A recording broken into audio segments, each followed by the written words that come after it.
வணக்கம்.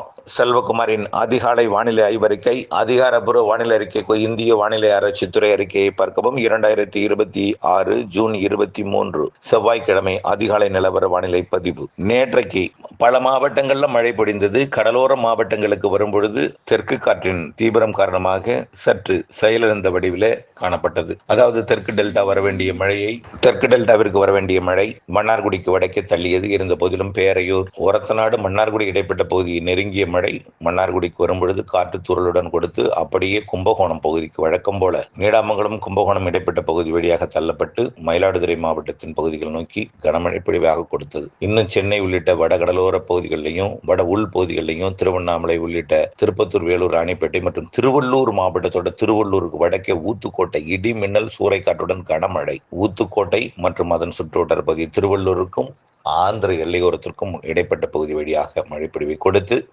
அப்படியே திருவள்ளூர் மாவட்டம் கும்மிடி, பூண்டி மற்றும் அதற்கு கிழக்கு புறத்தின் கனமழை பொழிவை கொடுத்து அப்படியே செயலிழந்தது. தென் மாவட்டங்களிலும் நிறைய இடங்களில் மழைப்பொழிவு காணப்பட்டது.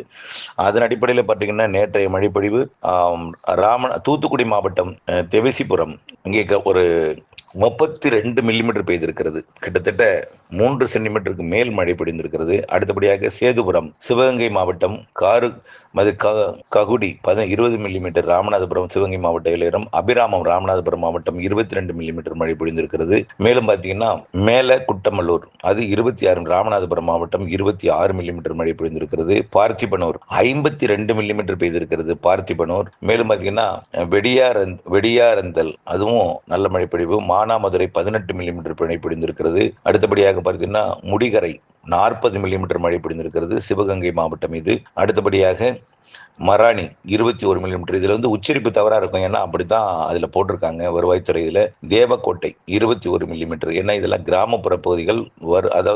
அது அமராவதி புதூர் 20 மில்லிமீட்டர். அதாவது இந்த பேரட்டுக்கோட்டை 44 மில்லிமீட்டர் பெய்திருக்கு. 5 சென்டிமீட்டர் வரைக்கும் மழை பொழிஞ்சிருக்கு. அடுத்தபடியாக சாக்கோட்டை இது காரைக்குடிக்கு வடக்கே இருக்கக்கூடிய 27 மில்லிமீட்டர். அடுத்தபடியாக பார்த்தீங்கன்னா திண்டுக்கல் மாவட்டம் கசவனம்பட்டி 51 மில்லிமீட்டர் பெய்திருக்கிறது திண்டுக்கல் மாவட்டத்தில் ஒரு இடத்துல. அடுத்தபடியாக பார்த்தீங்கன்னா திண்டுக்கலை ஒட்டியே அடுத்தபடியாக புதுக்கோட்டை மாவட்டம் சேத்துப்பாளை 25 மில்லிமீட்டர் பெய்திருக்கிறது. கல்லாக்கோட்டை 17 மில்லிமீட்டர் பெய்திருக்கிறது. இன்னும் பார்த்தீங்கன்னா கோவிலூர் 47 மில்லிமீட்டர் பெய்திருக்கிறது கந்தர்வக்கோட்டைக்கு அருகில் இருக்கக்கூடிய. அடுத்தபடியாக அரியாணிப்பட்டி 41 மில்லிமீட்டர் பெய்திருக்கிறது. இதெல்லாம் கந்தர்வக்கோட்டைக்கு அதாவது தஞ்சாவூர் மாவட்டத்தில் பச்சூர் 18 மில்லிமீட்டர் மழை பொழிந்திருக்கிறது. அடுத்தபடியாக நாச்சியார் கோவில் இது தஞ்சாவூர் மாவட்டம் திருவாரூர் மாவட்ட எல்லையில் இருக்கக்கூடிய 49 மில்லிமீட்டர் 5 சென்டிமீட்டர் பெஞ்சிருக்கு நாச்சியார் கோவில். கும்பகோணத்தை ஒட்டி பழையூர் 42 மில்லிமீட்டர். இதெல்லாம் நிறைய இடங்கள்ல நல்ல மழை பொழிந்திருக்கிறது. இன்னும் பல இடங்கள் மழை பொழிவு அறிக்கை கிடைக்கப்பெறவில்லை. அதெல்லாம் கிடைச்சா இன்னும் கொஞ்சம் கூடுதல் தகவலாக இருக்கும். அடுத்தபடியாக பார்த்தீங்கன்னா 18 மில்லிமீட்டர் பெய்திருக்கிறது கங்கவள்ளி அருகே. இன்னொன்று சிறுவாச்சூர், அதுலேயும் 4 சென்டிமீட்டர் பெய்திருக்கு 40 மில்லிமீட்டர். முடியானூர் 16 மில்லிமீட்டர் பெய்திருக்கிறது. இதெல்லாம் பார்த்தீங்கன்னா 1 முதல் 6 சென்டிமீட்டர் வரைக்கும். கருமந்துறை ஈரோடு மாவட்டம் அதுலேயே நல்ல மழை பொழிந்திருக்கிறது நேற்றைக்கு. அடுத்தபடியாக ஒரு சிறப்பு என்னன்னா கண்டிகை, அதாவது திருவள்ளூர் மாவட்டம் ஊத்துக்கோட்டைக்கு கிழக்கே இருக்கக்கூடிய ஆந்திர எல்லையோரம் கண்டிகை ஏரி 79 மில்லிமீட்டர் பெய்திருக்கு. 8 சென்டிமீட்டர் பெய்திருக்கிறது அந்த இடத்துல. இன்றைக்கு வரைக்கும் பார்த்தீங்கன்னா தென்மேற்கு பருவமழை சராசரிக்கு கூடுதல் 61% பொழிந்திருக்கு. 61% பொழிந்திருக்கு. அரியலூர் மாவட்டத்தில் 118% கூடுதல் மழை பொழிந்திருக்கிறது. அடுத்தபடியாக தருமபுரி மாவட்டத்தில் 115% கூடுதல் மழை பொழிந்திருக்கிறது. மதுரை மாவட்டத்தில் 106% கூடுதல் மழை பொழிந்திருக்கிறது. பெரம்பலூர் மாவட்டத்தில் 130% கூடுதல் மழை பொழிந்திருக்கிறது. தென்காசியில் 110% கூடுதல் மழை. அடுத்தபடியே தேனி மாவட்டத்தில் 149% கூடுதல் மழை. தென்மேற்கு பருவமழை பெய்கிற இடத்துல பெய்யாம உள்ளே வெப்பச்சலன இடிமழை பொழிவாக பொழிந்திருக்கிறது. திருநெல்வேலி மாவட்டத்தில் 1125% கூடுதல் மழை பொழிந்திருக்கிறது. 10 மடங்குக்கு மேல் 11 மடங்கு கிட்ட அதிகமாக மழை பொழிந்திருக்கிறது. திருச்சிராப்பள்ளி மாவட்டம் 140% கூடுதல் மழை பொழிந்திருக்கிறது. அடுத்த விருதுநகர் மாவட்டம் 134% கூடுதல் மழை பொழிந்திருக்கிறது. மொத்தம் 61% கூடுதல் மழை பொழிவு. பல மாவட்டங்கள் குறைவாக இருந்தாலும் ஒரு பக்கம் கூடுதல் மழை பொழிந்திருக்கிறது. இதெல்லாம் பார்க்கும்பொழுது சராசரிக்கு 61%. பெய்ய வேண்டிய மழை 39 மில்லிமீட்டர் பெய்யணும், ஆனால் 63 மில்லிமீட்டர் பெய்திருக்கிறது. 61% கூடுதல் மழை பொழிந்திருக்கு. இந்த நிலையில இன்றைக்கு எப்படி இருக்கும் அப்படிங்கிறத பார்ப்போம். இன்றைய மழைப்பொழிவை பொறுத்த வரைக்கும் தமிழ்நாட்டிலே எல்லா மாவட்டங்களுக்கும் வாய்ப்பு இருக்கு. ஆனால் ஒரு குறிப்பிட்ட பகுதியில் நேற்றை விட குறைவான பரப்பு தான் பெய்யும். எல்லா மாவட்டங்களுக்கும் வாய்ப்பு இருக்கு. கடலோரத்துக்கும் இருக்கு, வடக்கையும் இருக்கு, உள்ளேயும் இருக்கு, தெற்கையும் இருக்கு. ஆனால் ஒரு குறிப்பிட்ட பகுதியில் குறைவான பரப்புல தான் பெய்யும். நேற்றை விட ஒதுக்குதல் கொஞ்சம் கூடுதல் இருக்கும்னு வச்சுங்களேன், மழை இருக்கும். அதாவது இன்றைக்கு தேதி 23ஆம் தேதி, 24ஆம் தேதி இன்றைய விட குறைஞ்ச பரப்புல இருக்கும், மழை இருக்கும்.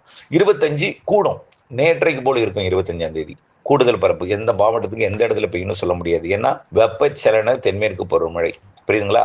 தென்மேற்கு பருவமழை ஏன் கூடுது? தென்மேற்கு பருவ சாரல் கிடைக்க தொடங்கி இருக்கு கொஞ்சம். அதாவது 22ஆம் தேதி நேற்றைக்கு அப்பாச்சி கொண்டபதில் சாரல் நல்ல சாரல் கொடுத்தது. இன்றைக்கெல்லாம் குளிர்ச்சியான சீதோஷனில் இன்றைக்கு அதிகாலை நேரத்தில் காணப்பட்டு கொண்டிருக்கோம்.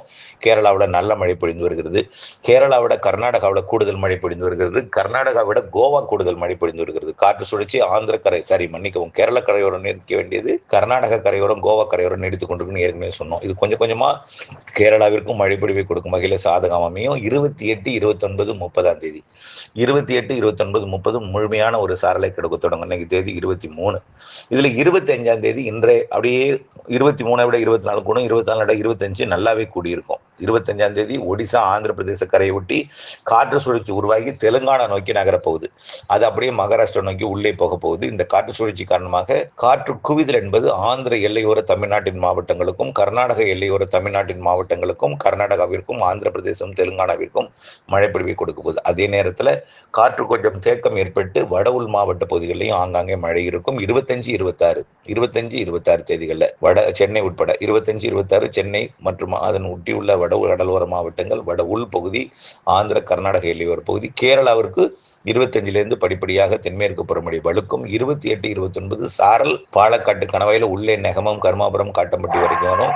அதே போல ஆரியங்காவு கணவாயில் உள்ள சாரல் நேரடியாக அது கயத்தார் வரைக்கும் எட்டி பிடிக்கும். அது 28, 29, 30. அதே போல ஆரல் வைமொழி சாரல் ராதாபுரத்துக்கும் எட்டும். 28, 29, 30. அது வரைக்கும் மெல்ல தென்மேற்கு பருவமழை தீவிரமடையும். நீலகிரி மாவட்ட மேற்கு பகுதியிலையும் படிப்படியாக 25லிருந்து 26, 27, 28 நல்ல வலுவான சாரல் மழைப்பொழிவை கொடுக்க தொடங்கும். இந்த மாத இறுதிக்கு பிறகு அடுத்த மாதம் அந்த தென்மேற்கு சாரல் தொடங்கும். இப்பொழுது கொடுக்கக்கூடிய அந்த சாரல் உங்களுக்கு திருப்தி அடையாது. ஏன்னா அணைகளை நிரப்பினாதான் உங்களுக்கு திருப்தி. அது தென்மேற்கு பருவமழை பொழியும் அப்படிங்கிற ஒரு நம்பிக்கையை கொடுக்கும். ஆனால் அணை இப்ப நிரம்பாது. நம்ம ஏற்கனவே சொல்லியிருக்கோம், ஜூலை இறுதியில கூடுதல் மழைப்பொழிவு பொழிந்து கேரள அணைகளுக்கு நிரப்பும்.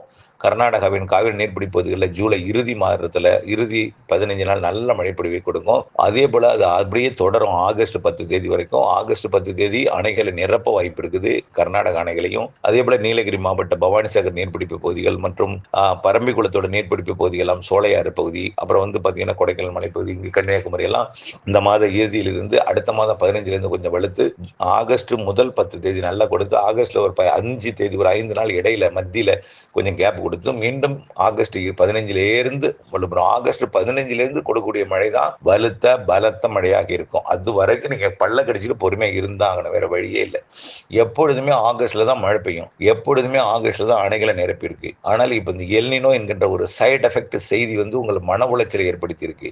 நிறைய பேர் கேட்குறீங்க, சரி இந்த வருஷம் எல்னினோங்கிறீங்க, அடுத்த வருஷம் சூப்பர் எல்னினோங்கிறீங்க, அப்ப அடுத்த வருஷங்களாவது மழை பெய்யுமா சார் அப்படிங்கிறாங்க. ஏன்னா தங்களுடைய விளைநிலங்களை விற்று விடுவோமா அப்படிங்கிற ஒரு மனநிலைக்கு போறாங்க. தயவுசெய்து அப்படிலாம் நினைக்காதீங்க, கொஞ்சம் பொறுத்துருங்க. 2 மாதத்துல உங்களுக்கு முழுமையான ஒரு நீர்வரத்தை கொடுக்கும் வகையில், அதாவது 2 மாதம் என்ன, ஆகஸ்ட் 15க்கு மேல வலுத்த பலத்த மழை இருக்கும், அணைகளை நிரப்பும். ஜூலை 15க்கு மேல அணைகளுக்கு ஏறுமுகத்துக்கு போயிட்டே இருக்கும், நல்ல ஏறுமுகத்துக்கு போகும். இந்த மாதம் இறுதி அடுத்த மாதம் முதல் வாரத்துல இருக்கு, இருந்தாலும் அது ஒரு குறைவான நீர்வரத்தை ஏறுமுகத்துக்கு கொண்டு போகும். நல்ல ஒரு ஃபோர்ஸான ஒரு தென்மேற்கு பருவமழை என்பது ஜூலை 15க்கு மேல, ஆகஸ்ட் 10 வரைக்கும். ஆகஸ்ட் 15க்கு மேல மேலும் வலுப்பெறும். அதுதான் நம்ம திரும்ப சொல்லிட்டு இருக்கோம். ஆடிப்பெருக்குல தான் எப்பொழுதுமே அணைகள் நிரம்பி இருக்கு. ஆடிப்பெருக்குல இருந்து தான் கர்நாடகாவிலும் தண்ணியெல்லாம் வந்திருக்குது. ஆடிப்பெருக்குக்கு பிறகுதான் இந்த வருடம் அது இருக்கும், நம்ம ஏற்கனவே சொல்லியிருக்கணும். ஆகவே ஆகஸ்ட் தான் நல்ல மழைப்பொழிவை கொடுக்கும். ஜூலைல அதிகமாகும், ஜூன் இறுதியிலிருந்து பிக்கப் ஆகும், நம்பிக்கை வரும். ஆகவே வடகிழக்கு பருவமழை முழு திருப்தி கொடுக்கும், முழு திருப்தி. நான் ஏற்கனவே சொல்லியிருக்கேன், வடகிழக்கு பருவமழைக்கு பண்ணை குட்டைகளை ஆழப்படுத்தணும், அகலப்படுத்தணும், கரைகளை பலப்படுத்தணும். அது அடுத்த ஆண்டுகளுக்கு உங்களுக்கு கை கொடுக்கும். இப்பிலிருந்து வேலை ஆரம்பிங்க. பண்ணை குட்டைகளை ஆழத்தை அகலப்படுத்துங்கள், ஆழத்தையும் அகலத்தையும் கூடுதலாக்குங்கள், கரையையும் கூடுதலாக்குங்கள். ஆகவே வலுப்படுத்துங்கள். இதுதான் நம்ம சொல்லிட்டு இருக்கோம். வடகிழக்கு பருவமழை நிறைய இருக்கு. அது முதல்ல புரிஞ்சுக்கங்க. செப்டம்பர், அக்டோபர் பிறந்ததுமே ஒரு வடகிழக்கு பருவமழை போலவே அக்டோபர்லையும் தென்மேற்கு பருவமழை இறுதி கட்டத்தில் வெயிலுக்கு பின் பலத்த மழை பொழிவும் ஆந்திர கரையோரம் தமிழ்நாட்டை ஒட்டிய கரையோரத்தில் நிகழ்வு உருவாகி நல்ல மழைப்பொழிவு செப்டம்பர் இறுதி அக்டோபர்லாம் வலுத்திருக்கும். அக்டோபர் மாதம் முதல் 15 தேதி வடகிழக்கு பருவமழை போலவே தெரியும். அப்படியே தலைகீழாக வடகிழக்கு பருவமழை மாறி அப்படி 18ஆம் தேதி அக்டோபர் 18 வடகிழக்கு பருவமழை. அது தொடக்கம் முதலே பலத்த மழைப்பொழிவை ஜனவரி 15 வரை நிறைய நாட்கள் மழை நாட்களாக இருக்கும். சில நாட்கள் இடைவெளி கொடுத்தாலும் நல்ல மழைப்பொழிவை கொடுக்கும் என்பதில் மாற்றமில்லை. இது நிறைய திரும்ப சொல்லியிருக்கோம், திரும்ப என்னென்றால் அந்த பழைய அறிக்கையில கேட்காதவங்க இதை கேட்டு பயன்பெற வேண்டும், நம்பிக்கையுடன் இருக்க வேண்டும் என்பதற்காக தான் இந்த அறிக்கை. இன்றைக்கும் மழை இடிமழை பொழிவு இருக்கும். நேற்றைக்கு 5லிருந்து 8 சென்டிமீட்டர் வரைக்கும் நிறைய இடங்களில் கொடுத்திருக்கு. உங்களுக்கு இந்த மழை பொழிவு கொடுக்கல. 61% கூடுதல் மழை பொழிந்திருக்கு தென்மேற்கு பருவமழை இந்த நாள் வரைக்கும் என்பதையும் தகவல் புறமா புள்ளி விவரமா சராசரிக்கு குறைவா மழை பெய்யும் அப்படின்னு சொன்னவங்களுக்கெல்லாம் சொன்னவங்க சொல்ல மன்னிக்கவும், உலக வானிலை ஆய்வு நிறுவனம் மற்றும் சர்வதேச வானிலை ஆய்வு நிறுவனம், இந்திய வானிலை நிலையம் மற்றும் பல்வேறு உலக மாதிரிகள் எல்லாமே சராசரி குறைவாக தான் மழை பெய்யும்னு சொன்னதுல அணை நீர்பிடிப்பு பெய்ய வேண்டிய இடத்துல உள்ள பெஞ்சிருக்கு. வரக்கூடிய நாட்கள் அணைகள் நீர்பிடிப்பு பகுதிகளில் பெய்யும். ஜூலை ஆகஸ்ட்ல அணைகள் நீர்பிடிப்பு பகுதிகளில் பெய்யும். ஆக சராசரி கூடுதல் மழை கண்டிப்பா கிடைக்கும். இணைந்திருங்கள் அப்டேட்ஸுடன். நன்றி.